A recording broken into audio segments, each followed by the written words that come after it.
Continue reading Krishna book by HG Bhaktivedanta Swami Srila Prabhupada, Krishna book, chapter 6, Pūtanā killed. While Nanda Maharaj was returning home, he considered Vasudeva's warning that there might be some disturbance in Gokula. Certainly, the advice was friendly and not false. So Nanda thought there is some truth in it. Therefore, out of fear, he began to take shelter of the Supreme Personality of Godhead. It is quite natural for a devotee in danger to think of Krishna because he has no other shelter. When a child is in a danger, he takes shelter of his mother or father. Similarly, a devotee is always under the shelter of the Supreme Personality of Godhead, but when he specifically sees some danger, he remembers the Lord very rapidly. After consulting with demoniac ministers, Kamsa instructed a witch named Pūtanā, who knew the black art of killing small children by ghastly sinful methods, to kill all kinds of children in the cities, villages and pasturing grounds. Such witches can play their black art only where there is no chanting or hearing of the holy name of Krishna. It is said that wherever the chanting of the holy name of Krishna is done even negligently, all bad elements, witches, ghosts and dangerous calamities immediately disappear. And this is certainly true of the place where the chanting of the holy name of Krishna is done seriously, especially in Vrindavan, when the Supreme Lord was personally present. Therefore, the doubts of Nanda Maharaj were certainly based on affection for Krishna.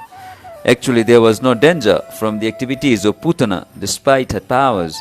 Such witches are called Kechari, which means they can fly in the sky. This black art of witchcraft is still practiced by some women in the remote northwestern side of India. They can transfer themselves from one place to another on the branch of an uprooted tree. Pūtanā knew this witchcraft, and therefore she is described in the Bhagavatam as Kechari. Pūtanā entered the county of Gokula and residential quarter of Nanda Maharaj without permission. Dressing herself just like a beautiful woman, she entered the house of Mother Yasoda. She appeared very beautiful with raised hips, nicely swollen breasts, earrings and flower on her hair. She looked especially beautiful on account of her thin waists. She was glancing at everyone with a very attractive looks and a smiling face, and all the residents of Vrindavan were captivated. The innocent cowherd women thought that she was the goddess of fortune appearing in Vrindavan with a lotus flower in her hand. She seemed to them that she had personally come to see Krishna, who is her husband. Because of her exquisite beauty, no one checked her movement, and therefore she freely entered the house of Nanda Maharaj. Pūtanā, the killer of many children, found a baby Krishna lying on a small bed, and she could at once perceive that the baby was hiding his unparalleled potencies, which resembled fire covered by ashes. Pūtanā thought, this child is so powerful that he can destroy the whole universe immediately. Pūtanā's understanding is very significant. The Supreme Personality of Godhead Krishna is situated in everyone's heart. It is stated in the Bhagavad Gita that he gives one necessary intelligence, and he also causes one to forget. Pūtanā was immediately aware that the child whom she was observing in the house of Nanda Maharaj was the Supreme Personality of Godhead himself. He was lying there as a small baby, but that does not mean he was less powerful. The materialistic theory that God worship is anthropomorphic is not correct. No living being can become God by undergoing meditation or austerities. God is always God. Krishna as a baby is as complete as his full-fledged youth. The Mayavadi theory holds that the living entity was formerly God but has now become overwhelmed by the influence of Maya. Therefore, the Mayavadis say that presently he is not God, but when the influence of Maya is taken away, he will again become God. This theory cannot be applied to the minute living entities. The living entities are minute parts and parcels of the Supreme Personality of Godhead. They are minute particles or sparks of the original fire. So these sparks can be covered by the influence of Maya, but the original fire, Krishna, cannot. Krishna is the Supreme Personality of Godhead, even from the beginning of his appearance in the house of Vasudeva and Devaki. Krishna saw the nature of a small baby and closed his eyes as if to avoid the face of Pūtanā. This closing of the eyes is interpreted as studied in different ways by the devotees. Some say that Krishna closed his eyes because he did not like to see the face of Pūtanā, who had killed so many children and who had now come to kill him. Others say that Pūtanā hesitated to take the baby on her lap because something extraordinary was being dictated to her from within, and that in order to give her assurance, Krishna closed his eyes so that she would not be frightened. And yet others interpret in this way, Krishna appeared in order to kill the demons and give protection to the devotees, as is stated in the Bhagavad Gita, Paritranaya sadhunam vinasaya cha duskrita. The first demon to be killed was a woman. According to Vedic rules, the killing of a woman, a brahmana, cow, or a child is strictly forbidden. Krishna was obliged to kill the demon, Pūtanā, and because the killing of a woman is forbidden, according to Vedic Shastra, he could not help but close his eyes. Another interpretation is that Krishna closed his eyes because he simply took Pūtanā to be his nurse. Pūtanā came to Krishna just to offer her breasts for the Lord to suck.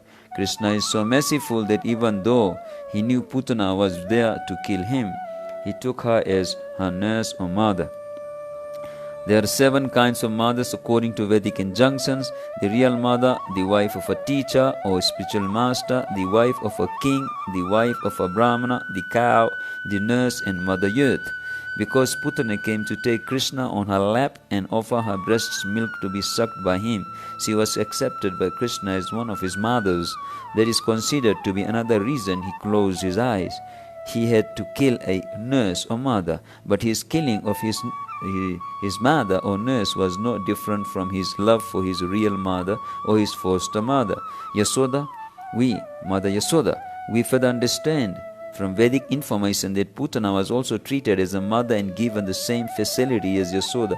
As Yasoda was given liberation from the material world, Pūtanā was also given liberation. When the baby closed his eyes, Pūtanā took him on her lap.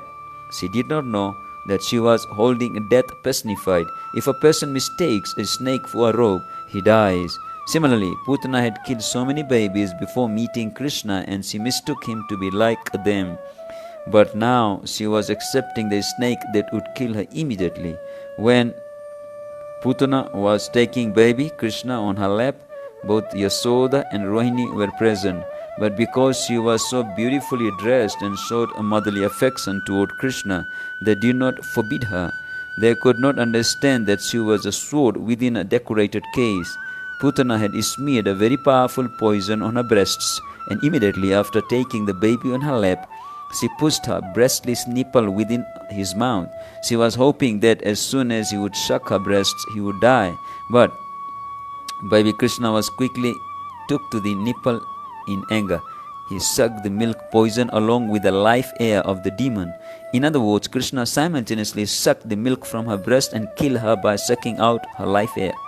Krishna is so merciful that because the demon Pūtanā came to offer her breast milk to him, he fulfilled her desire and accepted her activity as motherly, but to stop her from further nefarious activities, he immediately killed her. And because of the demon was killed by Krishna, she got liberation. As Krishna pressed her breast extremely hard and sucked out her very breath, Pūtanā fell down on the ground, spread her arms and legs and began to cry, "Oh child, leave me, leave me." She was crying loudly and perspiring, and the whole body became wet.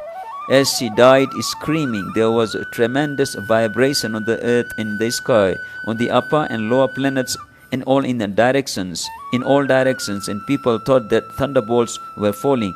Thus the nightmare of the Pūtanā witch was over, and she assumed her real feature as a great demon. She opened her fierce mouth and spread arms and legs all over. She fell exactly as Vritasura did when struck by the thunderbolt of Indra. The long hair on her head was scattered all over her body. Her fallen body extended up to 12 miles and smashed all the trees to pieces, and everyone was struck with wonder. Upon seeing this gigantic body, her teeth appeared just like plows, and her nostrils appeared just like mountain caves. Her breasts appeared like small hills, and her hair was a vast reddish bush. Her eye sockets appeared like blind wells, and her 2 thighs appeared like 2 banks of a river. Her two hands appeared like two strongly constructed bridges, and her abdomen seemed like a dried-up lake. All the cowherd men and women became struck with awe and wonder upon seeing this, and the tumultuous sound of her falling shocked their brains and ears and made their hearts beat strongly.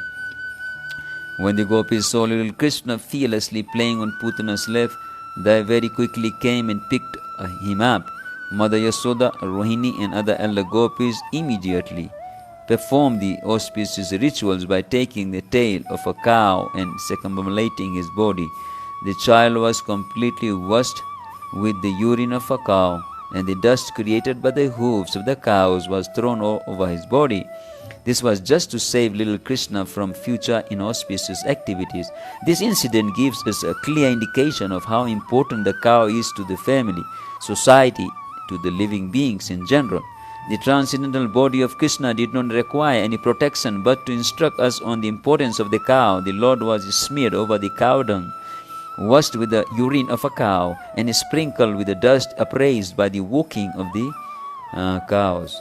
After this purificatory process, the gopis headed by Mother Yasoda and Rohini chanted the names of Vishnu to give Krishna's body full protection from all evil influences.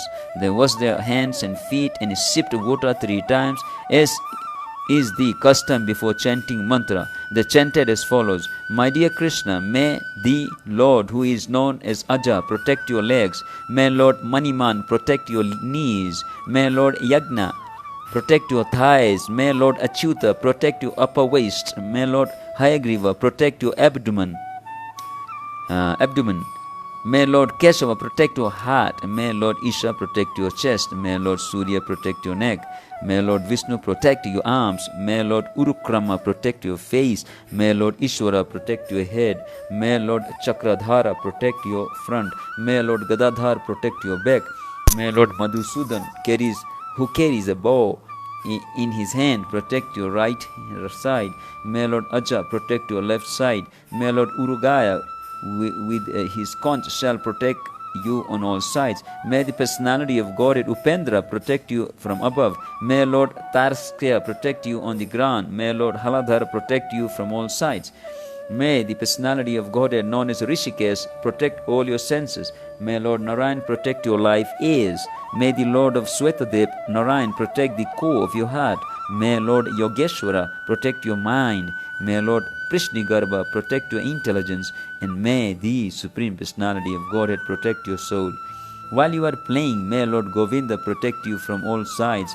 And when you are sleeping, may Lord Madhava protect you from all danger. When you are walking, may the Lord of Vaikuntha protect you from falling down. When you are sitting, may Lord Narayana give you all protection. And while you are eating, may the Lord of all sacrifices give you all protection. Thus, Mother Yasoda chanted different names of Vishnu to protect child Krishna's different bodily parts.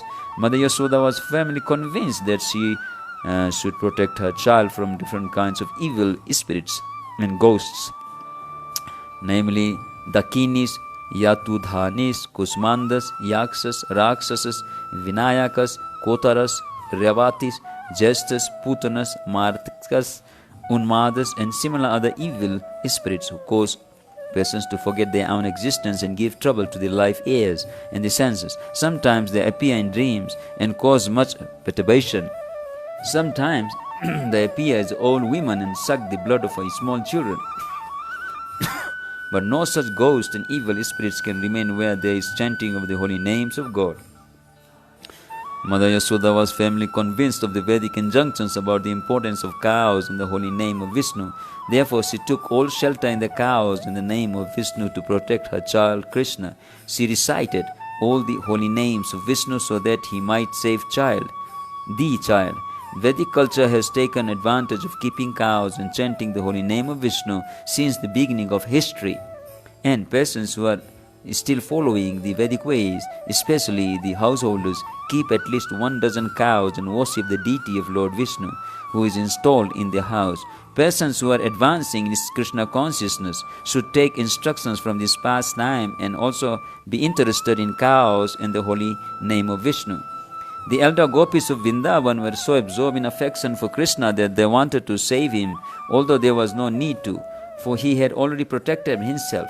They could not understand that Krishna was the Supreme Personality of Godhead playing as a child. After performing the formalities to protect the child, Mother Yasoda took Krishna and let him suck her breast. When the child was protected by Vishnu mantra, Mother Yasoda felt that he was safe. In the meantime, all the cowherd men who had gone to Mathura to pay tax returned home and were struck with wonder at seeing the gigantic dead body of Pūtanā. Nanda Maharaj recalled the prophecy of Vasudha and considered him a great sage and mystic yogi. Otherwise, how could he have foretold an incident that happened during his absence from Vrindavan? After this, all the residents of Vraja cut the gigantic body of Pūtanā into pieces and piled it up with wood for burning. When all the limbs of Pūtanā's body were burning, the smoke emanating from the fire created a good aroma of aguru. This aroma was due to her being killed by Krishna. This means that the demon Pūtanā was washed of all her sinful activities and attained a celestial body. Here is an example how the Supreme Personality of Godhead is all good.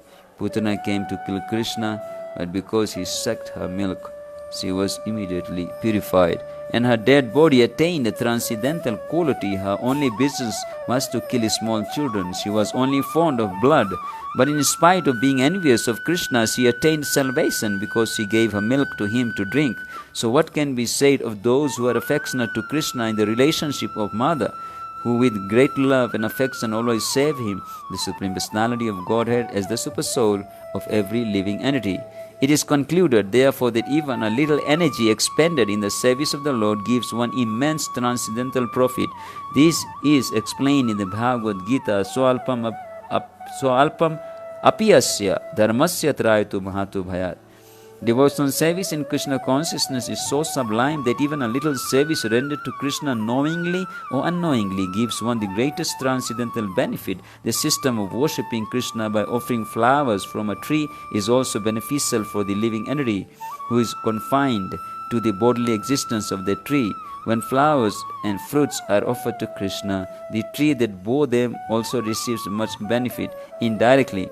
The Archana process of worshipping procedure is therefore beneficial for everyone. Krishna is worshipable by great demigods like Lord Brahma and Lord Shiva, and Pūtanā was so fortunate that the same Krishna played in her lap as a little child. The lotus feet of Krishna, which are worshipped by great sages and devotees, were placed on the body of Pūtanā. People worship Krishna and offer him food with great reverence and devotion, but automatically he sucked the milk from the body of Pūtanā.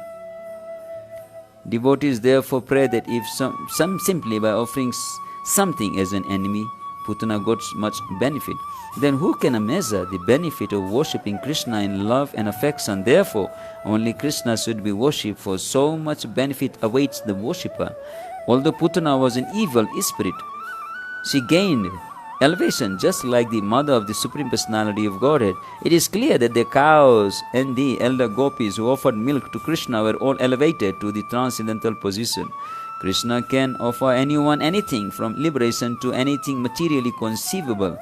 Therefore, there cannot be any doubt of the salvation of Pūtanā, whose bodily milk was sucked by Krishna for a long time. And how can there be any doubt about the salvation of gopis, who were so fond of Krishna? Undoubtedly, all the gopis, cowherd boys, cows, and everyone who saved Krishna in Vrindavan with love and affection were liberated from the miserable condition of material existence.